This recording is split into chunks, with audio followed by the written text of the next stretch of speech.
Hello students, welcome back to the JEE Last Mile Preparation Series 4. Today we will take up questions 7 and 8. But before I do that, you all by now already know that I'm Sujata from CBSE NEET JEEchemistry.in and we are bringing 2 questions every day until April 4th to help all students get that extra edge for their JEE chemistry exam preparation. To keep me motivated on my task, please hit the like button and don't fail to subscribe to my channel. Let's get started. We continue with organic chemistry, and today the questions are from the topic organic compounds containing oxygen. There are 2 chapters in your class 12 textbook which involve organic compounds containing oxygen: alcohols, phenols, ethers, and aldehydes, ketones, and carboxylic acids. A question each has been taken from these 2 chapters. Let's move on to question number 7. Here. What is the increasing order? Increasing order of dehydration of the following compounds. So 4 compounds have been listed here and there are 4 options. So whichever option gives you the correct increasing order of the ability to undergo dehydration will be the correct answer. So before we discuss the reactions or the ease of dehydration, let's quickly familiarize ourselves with the compounds given here. The first compound is a phenol. Second, third, and fourth compounds are hydroxy compounds, alcohols: cyclohexanol, cyclohexenol, and cyclohexadienol. All right. So let's see which amongst this will undergo dehydration to the greatest extent. You know that dehydration involves the loss of water molecule through the formation of a stable carbocation intermediate, reactive intermediate. So this is the key to getting the answer to this question. So whichever compound amongst these 4 structures produces the most stable carbocation will undergo dehydration most readily. All right, so let's see which will produce the most stable carbocation during dehydration. So the first compound here is phenol. Now you know that in phenol, the OH group is bonded to the benzene ring, right? And there is delocalization in the benzene ring, and because of delocalization, there is a partial double bond character in the carbon-oxygen bond. It's very difficult to break that bond, and hence phenol will not undergo dehydration unless under very drastic conditions. Okay, we go to compound number 2, which is cyclohexanol. The loss of this OH group as OH minus produces the cyclohexyl carbocation. Now, the positive charge on this compound, on this carbon atom, cannot get spread out, cannot get delocalized, and hence it is an unstable carbocation. Okay, unstable carbocation. Now moving on to cyclohexenol. The loss of this OH as OH minus will produce the cyclohexenyl carbocation. So this is the cyclohexenyl carbocation. Now you see that there is adjacent to this carbon atom carrying the positive charge, there is a pi bond. The presence of a pi bond at this position will result in delocalization and spreading of this positive charge. So let's see how that happens. So this pi bond will shift to that position, to this position, to give you a new position for the pi bond, and the positive charge will be on this carbon atom. So the positive charge has got dispersed over 2 structures, 1 and 2. So 2 resonance structures are possible for this carbocation, and hence it is a stable carbocation.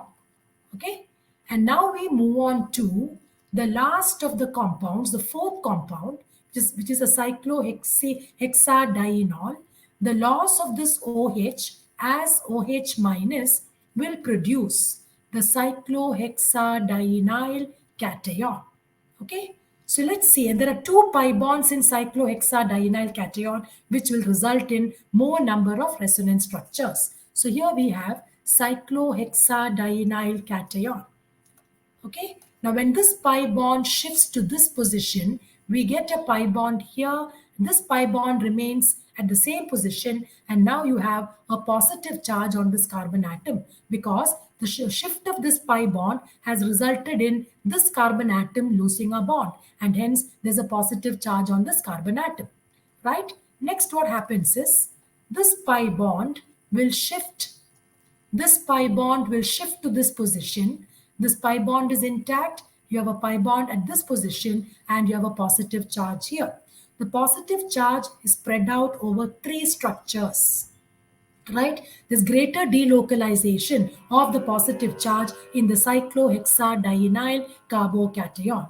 So greater the extent of delocalization of the positive charge, greater the stability, and therefore the cyclohexadienyl carbocation is the most stable carbocation, most stable carbocation. And therefore, this alcohol, the cyclohexadienol, which produces the most stable carbocation, will undergo dehydration to the greatest extent. So let's go back to the 4 options. So we see here that phenol undergoes dehydration to the least extent, cyclohexadienol undergoes dehydration to the greatest extent, and this was determined by the formation of a stable carbocation, right? So what is the correct option here? Option A. The increasing order is 1 less than 2 less than 3 less than 4. All right. Now let's move on to question number 8. Interesting question. The products of acid hydrolysis of 2 compounds X and Y are distinguished by, okay, so this is X and this is Y. Both are esters. And you know that esters on acid hydrolysis will give you a carboxylic acid and alcohol. We'll soon write the equations. 4 reagents have been listed here. So which amongst the 4 reagents will help us to distinguish between the products of acid hydrolysis of X and Y? So that is the question. Okay, so you know that Lucas reagent is used to distinguish between primary, secondary, and tertiary alcohols. Correct?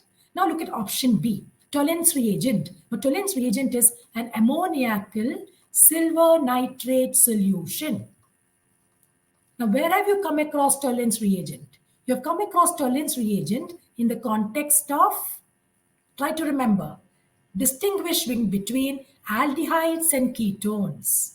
Okay? Now, Tollens reagent will give you a bright silver mirror test, a bright silver mirror with aldehydes, but not with ketones. Now, let's move on to option C, which is 2,4-DNP, 2,4-dinitrophenylhydrazine. Now, 2,4-dinitrophenylhydrazine with any carbonyl compound with aldehydes and ketones will give you an orange red crystalline precipitate. You are familiar with this, right? So 2,4-DNP is used to identify or detect the presence of an aldehyde or a ketone. Now let's move on to option D.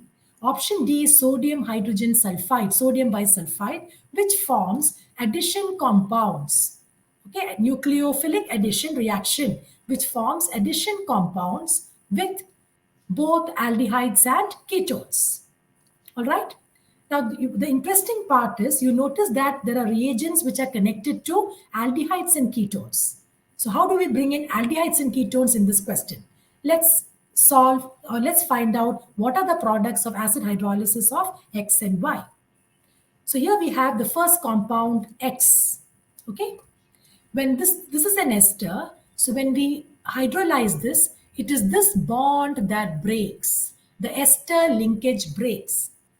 Right? Now, in the presence of an acid catalyst, hydrolysis occurs to give you the corresponding carboxylic acid. So, this part will become the carboxylic acid, CH3COOH plus. The other part becomes the alcohol. So, what is the alcohol? CH2 double bond CCH3OH. Now, this alcohol happens to be a vinyl alcohol, right? So this alcohol also can be referred to as an enol. Enol because on this carbon atom you have a double bond and an OH. So enol.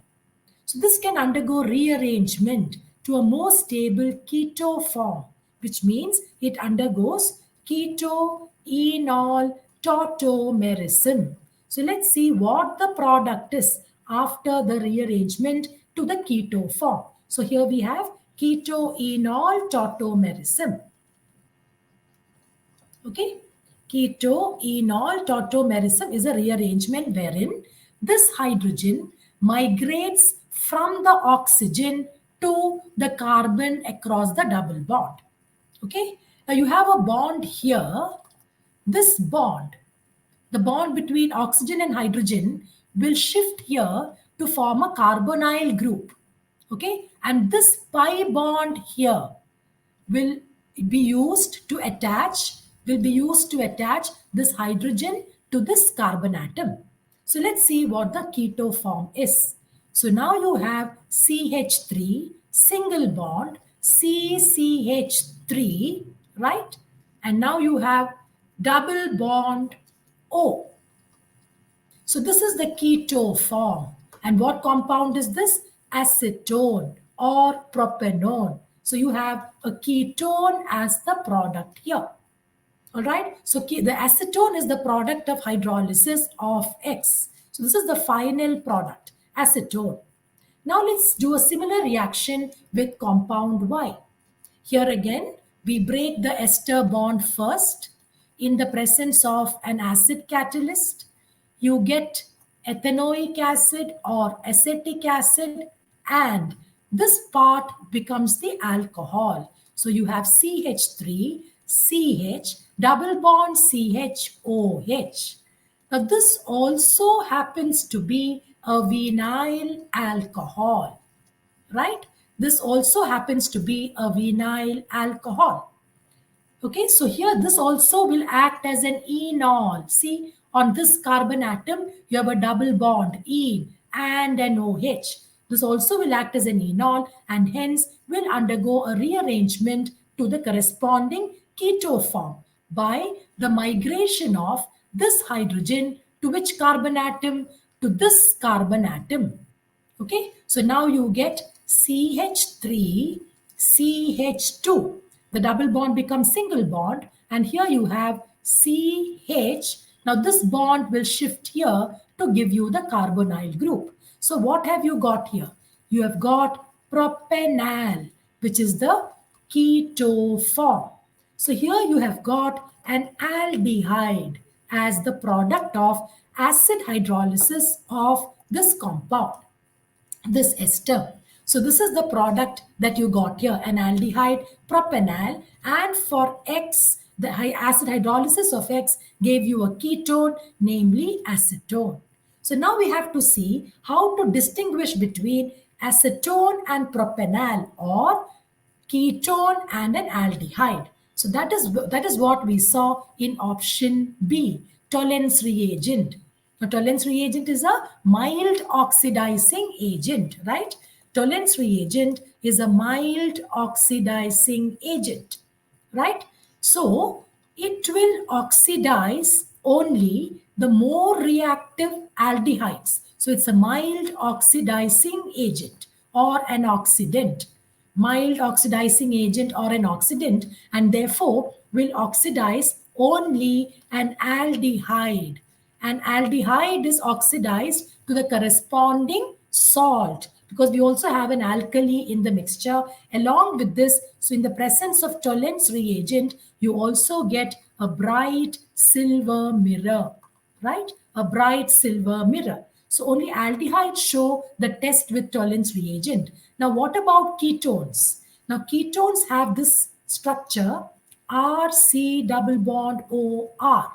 Now these alkyl groups are electron donating groups, and that will reduce the electron deficiency of this carbon atom, making the ketones less reactive than aldehydes, and hence they are oxidized by stronger oxidizing agents. So here we have the answer, Tollens reagent, option B. Okay.